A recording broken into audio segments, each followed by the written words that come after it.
السلام عليكم ورحمة الله وبركاته. ازيكم يا حبايبي؟ عاملين ايه؟ يا رب تكونوا بخير. وحشتونا قوي من الفيديو اللي فات.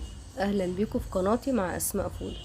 يلا كده قبل ما نبدأ الفيديو بتاع النهاردة كلنا نصلي على سيدنا محمد عليه افضل الصلاة والسلام. النهاردة هعمل معاكم ايه؟ هعمل معاكم القشطة او قشطة المولد اللي هي اول مارشميلو. طريقتها سهلة جدا ومش مكلفة خالص. اول حاجة بحط كوباية سكر وعليها نص كوباية مية.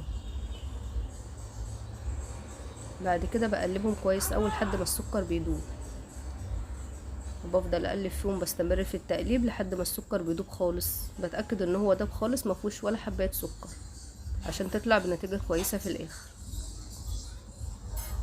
اهو زي ما انتوا شايفين كده بروح رافعها على النار على ما هي بتغلي شويه، وبتبدا ان هي تغلي. بحط معلقتين جيلاتين او 3 معالق جيلاتين لو عايزه النتيجه كويسه او نتيجه افضل يبقى 3 معالق جيلاتين، وعليهم نص كوبايه ميه وبدوبهم قوي. وانا كنت حاطه معلقتين وزودت معلقه كمان عشان تيجي النتيجه كويسه في الاخر. وادوبهم كويس قوي زي ما انتوا شايفين كده بالسوم كده.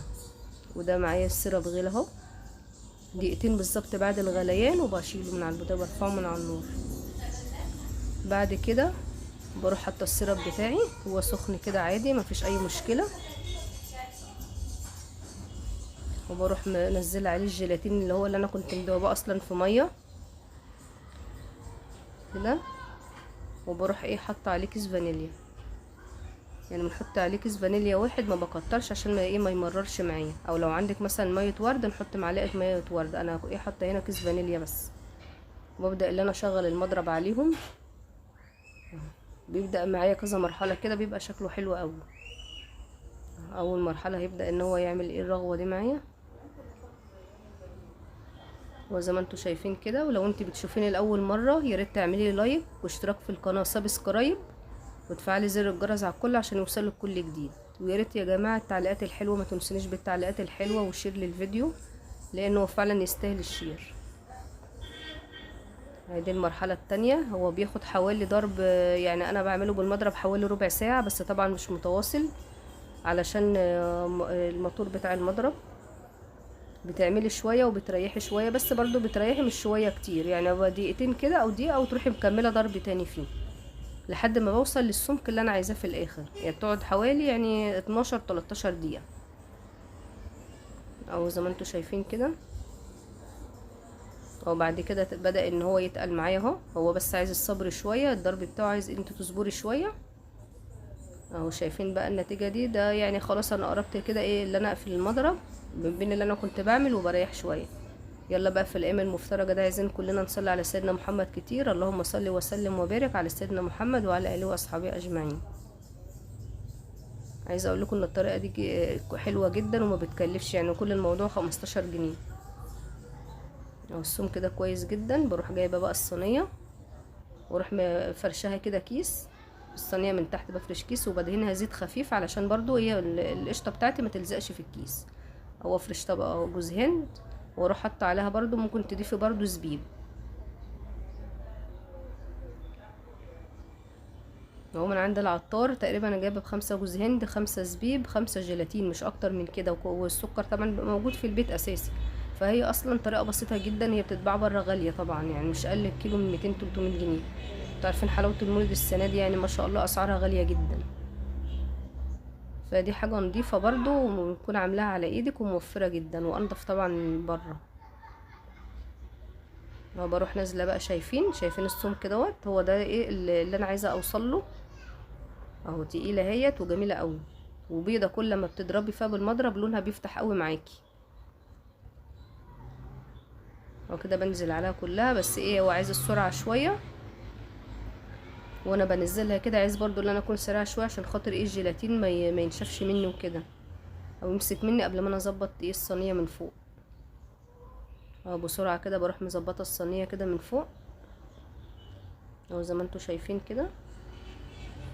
يا ريت بقى ما تنسونيش بالتعليقات الحلوه والشير للفيديو عشان اكبر عدد ايه يشوفوه. اه بتحاولي انت تسويها كده بالراحه وتروحي نازله عليها بطبقه تانية، ما يبقى معاكي برضو زبيب جوز هند بزياده، تضيفي عليه طبقه تانية برضو من فوق زي نفس الطبقه اللي انا عملتها من تحت، برضو زبيب وجوز هند. تطلع طعمها جميل قوي يعني. فانيليا او ميه ورد يعني ايه، مش الاتنين، يعني الاتنين ينفعوا.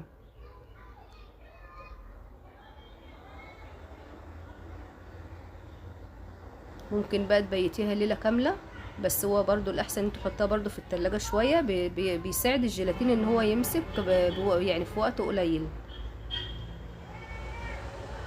او ليلة كاملة برا التلاجة. انا دخلتها برضو التلاجة شوية، برضو ساعدتها ان هي برضو الجيلاتين يمسك برضو بسرعة، عشان ما تاخدش معايا، لان برضو الجو حر، ما تاخدش معايا وقت كبير. اهو ده شكلها النهائي بعد ما انا خرجتها من التلاجة، خليتها شوية برا.